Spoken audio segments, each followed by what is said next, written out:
Okay, it says y is equal to negative absolute value of x plus 5. Let's try that again. Y is equal to negative absolute value of x plus 5. Okay, so all we're asked to do is just identify the vertex. So this is my h and my k is out here. Okay, so if my h is here and my k is here, I have to do the opposite here. So this is going to be, thank you, negative 5. And then since it's not there, bingo. Okay, now what does the plus 5 do? Right, so that is a shift to the left 5 units. And then we did the negative, was it?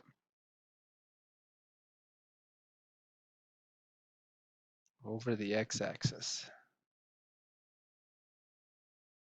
Okay. We're going to do the same thing. We're going to do our vertex. So 3, negative 5, because we have to do the opposite here. And then that's my k. Okay. So then the negative 3 is a shift to the, yep, 3 units. The negative 5 is a,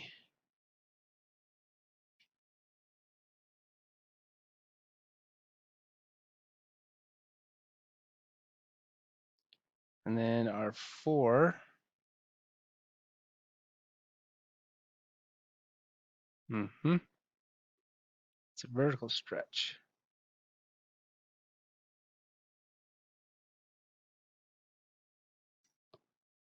Perfect, good job.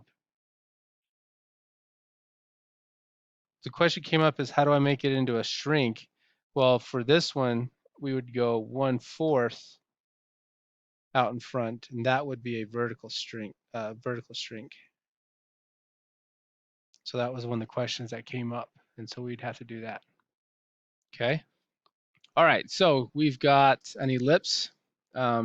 We know that x squared and y squared is both positive.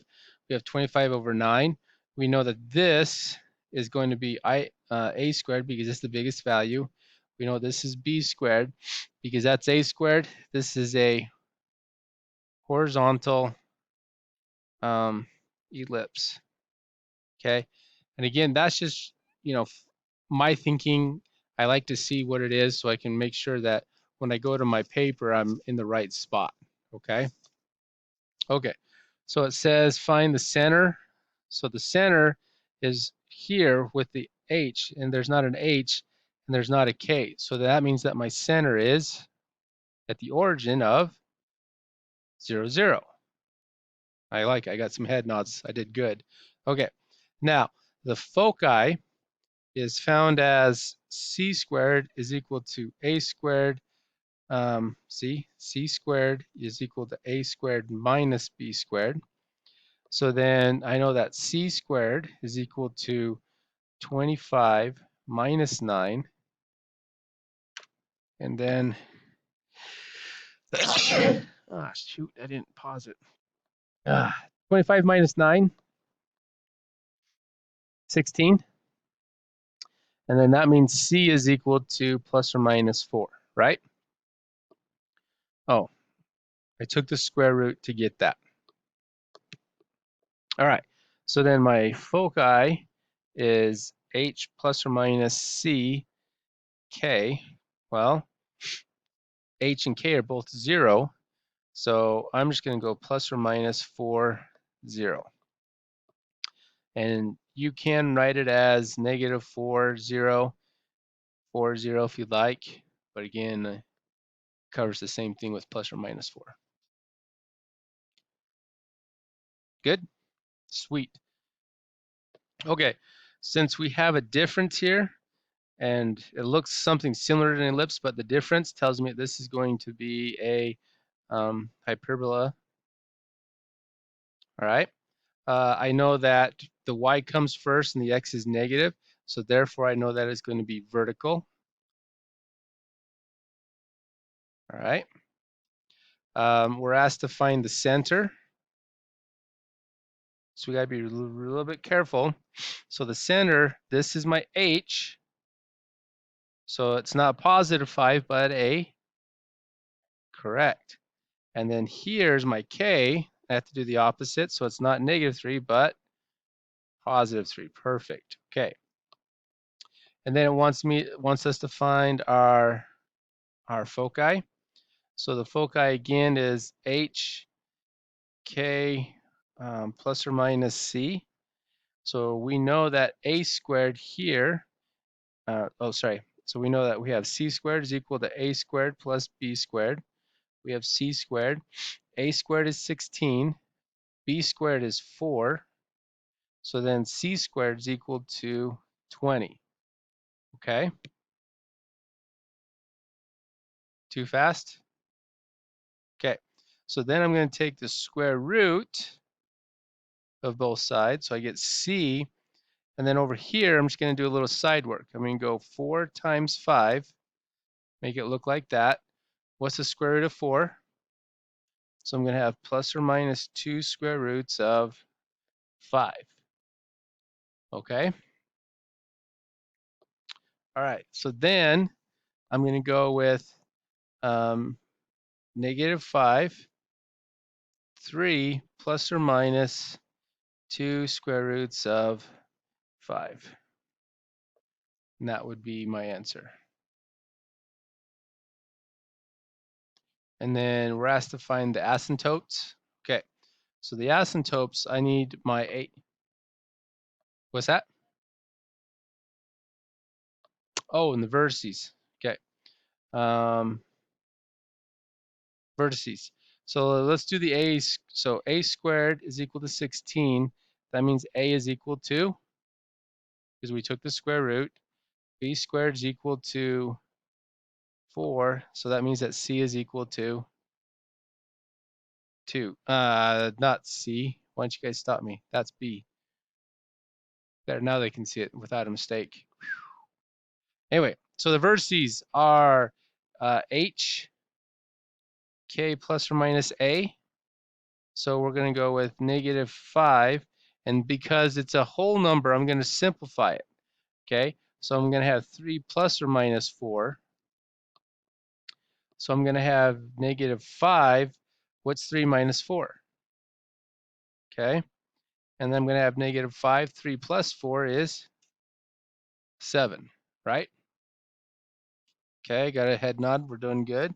So then the equation, y is equal to a, which is 4, b is 2, and then I'm going to have x minus h.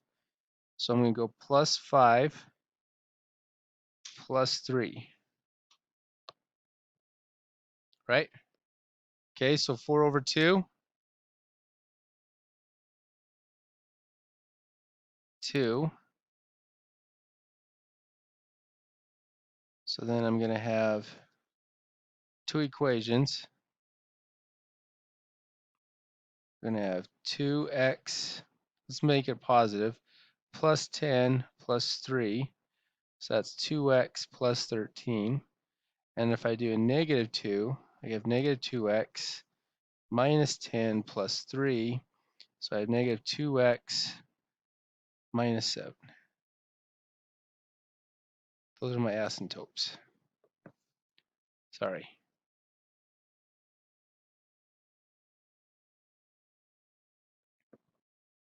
Okay, so write the domain and the range of the function using set notation and using interval notation. Also write the end behavior. Okay, so I took it that the graph is going on forever. I didn't see any bullets or anything like that, so I just took it as going to be going on forever. So then the domain is set builder. So we would go the domain, and then we go x such that, let's do it like this. Let's go negative infinity is less than x, which is less than a positive infinity. And then the range, let's just write it out in set builder first. X, negative infinity, x, positive infinity, because nothing's stopping that graph, right? So it's just going on forever. Awesome. So then interval notation is just going to look like this.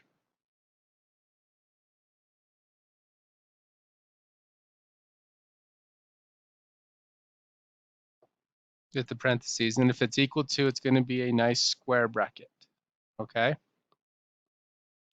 All right, and then end behavior, I'm just going to pause it here. All right, so the end behavior says as x approaches negative infinity, f of x goes to negative x, or negative infinity. And then as x approaches positive infinity, f of x approaches positive infinity. So all we're saying is that as x goes to negative infinity, right, it's going on, then that means the graph is also going down. But as x goes this way, we get a positive growth. So that's all that end behavior is saying. Okay, so this is number 50. It's asking us to translate the graph to the right 2 units. So you're just going to take, remember the graph is counting by 2's. So that means I'm just going to take this point to the right, like that. I'm going to take this one, it goes right there. This one goes right there. This guy goes here, and then this guy goes here. So that's 2, and that's 2. So then we're going to go like this.